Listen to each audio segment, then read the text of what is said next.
More than 100 million animals are killed illegally by hunters in the United States each year.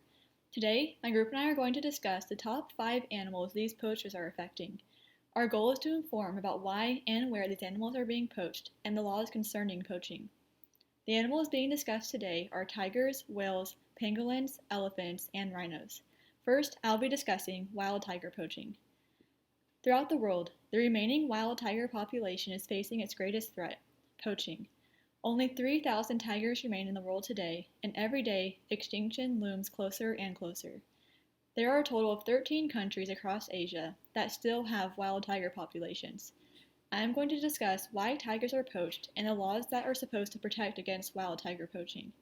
I will also talk about research that concerns the effects of poaching on wild tiger populations. The reason tiger poaching has exponentially increased in the last few years is because they are worth a fortune on the black market. Richard Demania found in his research that tiger poaching, which is driven by the demand for tiger products in the traditional Oriental medicine trade, and prey depletion, caused by local hunting, are considered to be the most imminent threats to survival of the species in the short run. Every part of the tiger is sold on the black market, including their whiskers, teeth, brain, flesh, bile, bones, skin, tail, claws, and blood. All of these parts are said to have different health benefits. Their bones and pelts are in the highest demand and catch a hefty price on the black market. These tiger parts are smuggled almost exclusively to China, where although a 1993 law banned the trade and use of tiger parts, there is still a huge demand. The bones are used in a traditional Chinese medicine named tiger wine. The medicine is thought to impart the strength of the tiger on the drinker. The medicine is also thought to improve a man's virility. Studies have shown, however, that tiger wine has no medicinal effect. The skins of the tiger are used for high-end luxury decor, and the claws and teeth are used as trinkets. The tiger is protected under the Convention on International Trade in Endangered Species of Wild Fauna and Flora, otherwise known as CITES. CITES is an agreement among 175 nations to ensure that international trade of animals do not threaten their survival. However, this law is not strictly enforced. Tigers are a part of a massive wildlife trade that's run by sophisticated international crime syndicates. Animal poaching is a $19 billion a year business. For these people, the rewards outweigh the punishments. For some people, the money made off the illegal trade is necessary for their survival in low-income nations. Organized gangs are able to escape the law by striking an area and quickly moving on. For some gangs, they can poach a tiger and leave within 3 hours. Tiger farming does exist, but they do not catch as big of a price as tigers poached in their native habitat. This is because people believe wild tigers have more of a health benefit than those raised in captivity. Organizations such as the Wildlife Protection Society of India focus on gathering information of wildlife crime and assist enforcement officials in arresting these criminals. They achieve this by traveling to towns that surround a tiger's population's natural habitat. In these towns, the organization passes out flyers that offer rewards for information about poachers in the area. The rewards are great motivators, and the WPSI has assisted in 360 cases that have resulted in 892 arrests. Research has been done to determine the effect of tiger poaching on future tiger populations. According to John Kinney, as the duration of poaching increases, the probability of extinction increases rapidly. Kinney found in his research that tiger populations will not be able to recover from prolonged poaching. Chapran found in his research that his results suggest that the threat of high human-caused mortality should not be underestimated in ensuring the long-term survival of tiger populations, and that the reduction of human-caused mortality is the most essential short-term conservation effort that must be made. Essentially, Chapran is stating that the regulation of poaching is necessary for tiger populations to recover. As you can see, more needs to be done concerning the protection of wild tiger populations. Up next, Brooklyn will be discussing whale poaching. Whaling has been around for centuries, usually hunted for their blubber.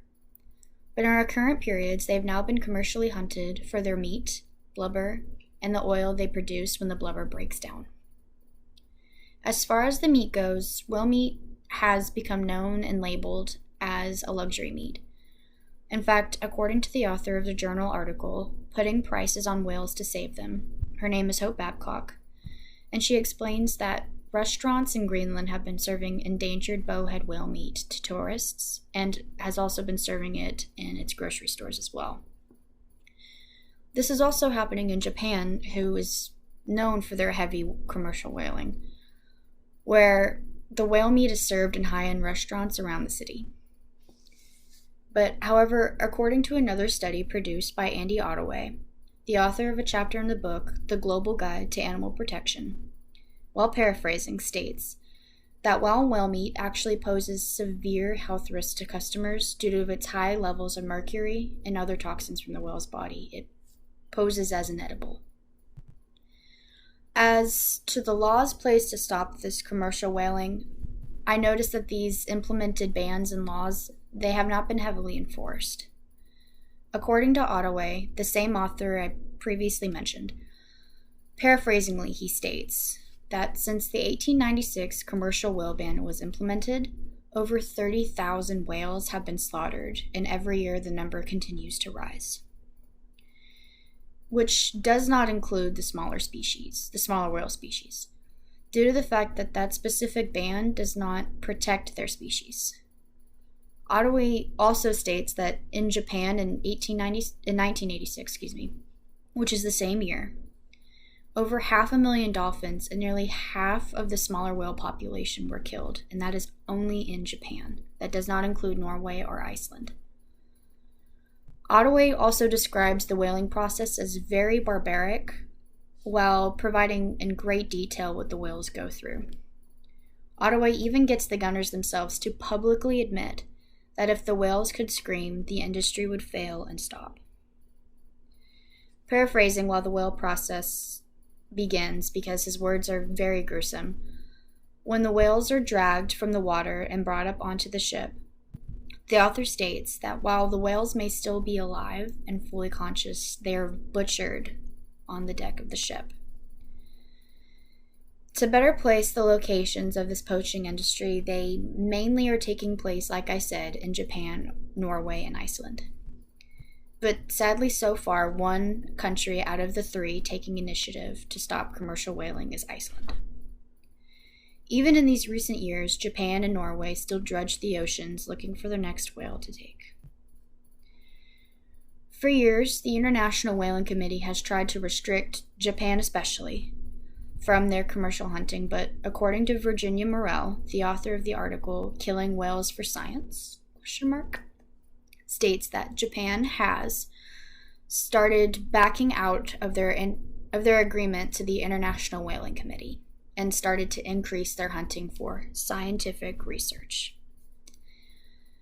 But to add a contradictory element to that statement, Morell introduces a professor at the University of Hawaii and states that he is also studying the whales that live in his region. He states that by studying these creatures, all he needs are photos of the whales and small skin samples taken from a retractable dart that does not hurt the whales.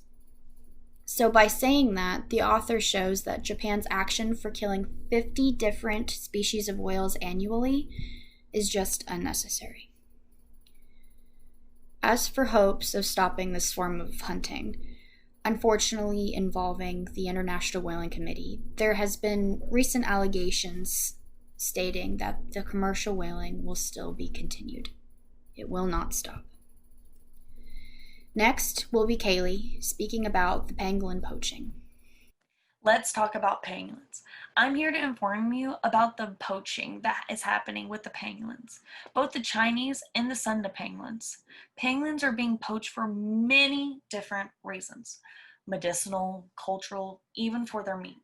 Their meat and scales are used for a variety of different treatments. According to Mr. Catwell, the meat is used for the treatment of gastrointestinal problems, used as a painkiller during pregnancy, heart problems, back pain relief, medicine for bone problems. The scales were rubbed and used to cure skin diseases, burn wounds. They are also used for teeth problems and even pneumonia.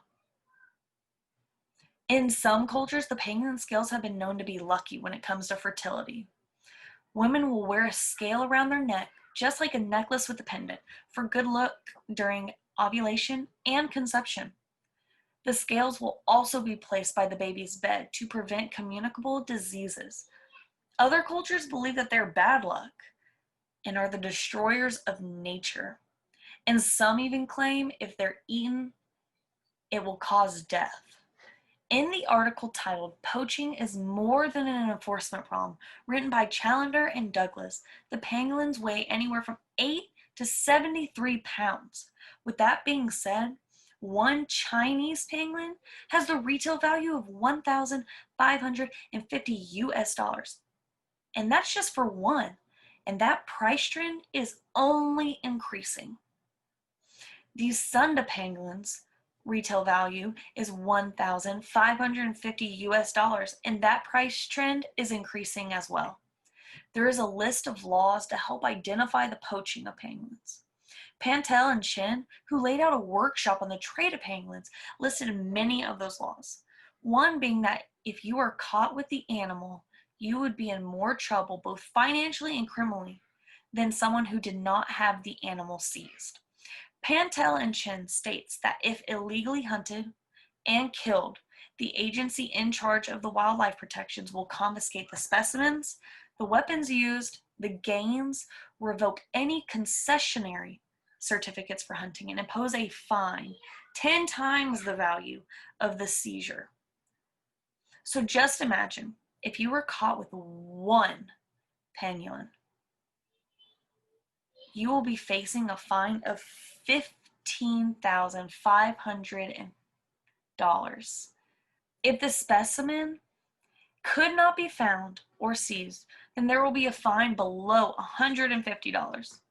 If you are seized and have been found with less than 8, you are looking at about 5 years in prison, along with that fine. The more you have, the worse the time and the fine. Be found with 8 pangolins, and you are looking at a $124,000 fine, plus the weapon values. The fine price will only go up. The trade for majority of pangolins happen in China and Southeast Asia area. Yang Pin said that live pangolins and scales are mainly smuggled to China by land.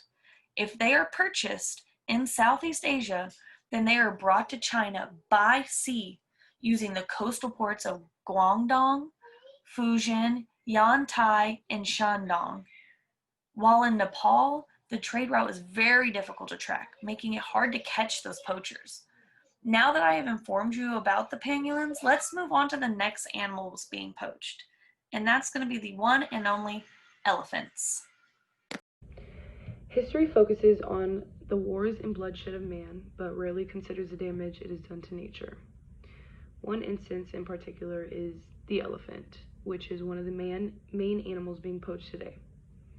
One case of animal abuse is the effects of ivory hunters and tourism on elephants. A current discussion of how to reduce poaching on elephants are relying in 2 areas, reducing demand and reducing supply.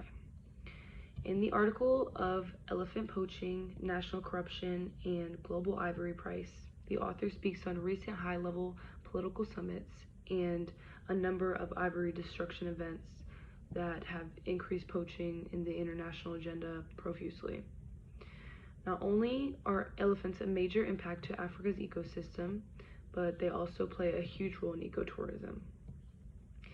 Increased demand for ivory in East Asia and mainly China is widely perceived to be the ultimate driver of increased poaching in Africa. The poachers' main focus on elephants are the valuable tusks, the tusks being made out of ivory, which is very expensive. Ivory is being used in huge amounts for human enjoyment. For example, piano keys, fans, dominoes, teeth, jewelry, a lot of other things. And in Asia, ivory is shown as a sign of wealth. It has also been a unique luxury for the Chinese since the Silk Road, so ivory is very valuable to them. In Omundi Patrick's article, he explains that Africa has an illegal ban on poaching, although China still keeps receiving large shipments of ivory from them. Chinese demand for ivory will threaten to increase poaching and jeopardize the recovery of African elephants. and as elephants being tourism magnets have major effects on wilderness areas that depend on them, as well as maintaining the biodiversity and wildlife. There's a lot of money made in most African countries, but the biggest profiters are in Asia. Ivory tusks ranging from 1800 per kilogram to 18,000 per elephant. And mind you, a lot of people in Africa don't make that much for their salary, so 18,000 is being seen as 1 year's like salary, and that's a lot of money. The retail price of 10 kilograms of carved ivory now runs about $60,000. Despite the ban on international trade in ivory, African elephants are still being poached in large numbers. In Vandergrift Joseph's research, about 100 African elephants are killed by poachers every single day, China being the highest buyer still. Not only are they killed for ivory, but their body parts for meat. The ban of international trade was introduced by CITES, which is a convention on international trade in endangered species. And there's many organizations and websites online that support the ban of poaching elephants, but CITES is a major one. And for example, I was scrolling on Instagram and I saw a picture of Kevin Gates. He's a famous rapper, and his wife. They were in Myrtle Beach and they were sitting on an elephant, and the elephant's tusks were cut off completely. And I don't know if this elephant was rescued and used for tourism purposes, but if not, they're just getting all they can use out of the elephant. And we'll never find a permanent solution to poaching, but there are many ways you can help by supporting agencies and organizations that are involved with anti-poaching, and not wearing any ivory or selling ivory or supporting anyone that is. And now Jose will be talking about rhinos.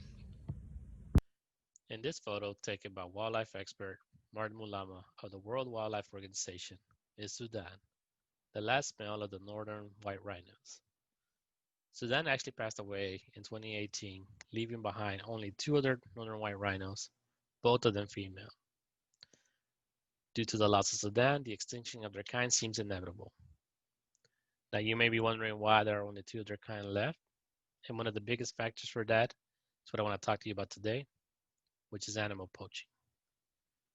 Northern white rhinos are just one of many species of rhinos that face extinction today due to animal poaching. Other rhinos that face the same situations are the rhinos such as the black rhino. Rhino poaching is prominent in countries with large populations of rhinos such as in Vietnam or South Africa. Once a rhino has been killed by poachers, its horn is then removed and sold all over the world in underground deals. These deals must happen underground since the trade of rhino horn is illegal in many countries. According to a journal article by Professor Nick Hanley, rhinos are being poached for their horns primarily for their use in traditional Asian medicines that claim to cure things like fever or alcohol poisoning. In some cultures, these horns are seen as highly valuable and are provided as gifts between families or businesses.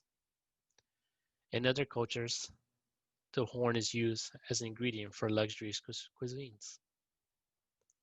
The high demand for medicines and gifts has led to an increased number of rhinos being poached. In an article by Sam Ferreira, Sam predicts and concludes that the number of rhinos being poached since the late 90s had increased exponentially and will continue to do so for the next decade or so. In that same article, he discusses the different options available to protect rhinos that are already in place. They mention that some governments tend to have military forces combat the poachers directly. Some governments prefer to create laws banning the trade of rhino horns and other parts. And some places prefer to just create sanctuaries that help limit the amount of land needed to be watched and protected. In the same article, they discuss that the best option for this is getting the local community involved, as they are more aware of the needs of these animals and what the needs of their community are. By getting the local community involved, they can also curb demand for these horns by having them create safer options. One article by authors Daniel Chandler and Douglas McMillan discussed the biggest challenges to rhino poaching is the consumer. The author explains that to combat poaching, countries and organizations should focus on the consumer rather than the poachers. The consumers are what drive up the demand for these horns. Without the consumers' demand, there is no need for poachers to be hunting these animals. They surmise that tools such as advertisement that encourages consumers to buy products that are obtained through more humane methods are more effective than directly fighting the poachers. Through our conversation here today, we have provided information about poaching that happens with various animals across the world. By informing others on the reason why these animals and others like them are being poached, we hope the audience understands the dangerous effects illegal poaching has on not only these multiple exotic species, but many others as well.